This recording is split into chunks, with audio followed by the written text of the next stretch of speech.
jambo la bidii shetani na mkera.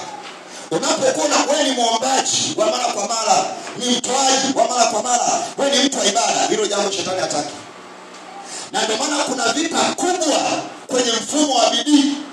Na ndio maana unakuta watu wengi wanapokuwa wanaanza vizuri, lakini kadri wanazidi kwenda wanakuwa wanafanya kwa udhaifu. Huwa ujiulizi ni nini? Ile ni vita. Kwa sababu bidii ndio yenye matokeo.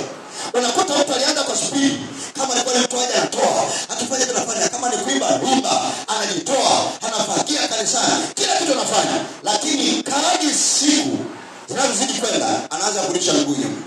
Unajiuliza huyu ni nini? Ile ni vita.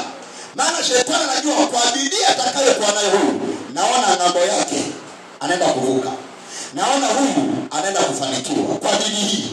Sasa atakachokifanya shetani ni kuleta mashambulizi ili urudi nyuma.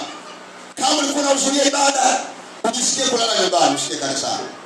Kama ulikuwa mtoaji, ujisikie kutotoa tena. Kama ulikuwa mwimbaji, ujisikie kutoimba. Yaani hiyo roho sio kwamba ni ya Mungu. Ukiona hiyo hali inakutokea ya kuua bidii ulionayo, jua kabisa ni shetani.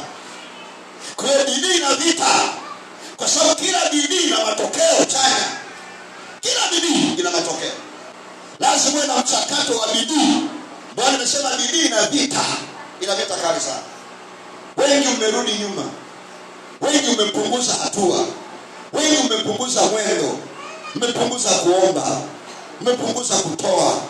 Umepunguza kusoma neno. Umepunguza kuhudhuria. Hiyo ni hatari kwenye maisha. Ni hatari. Ni hatari sana. Ni hatari sana.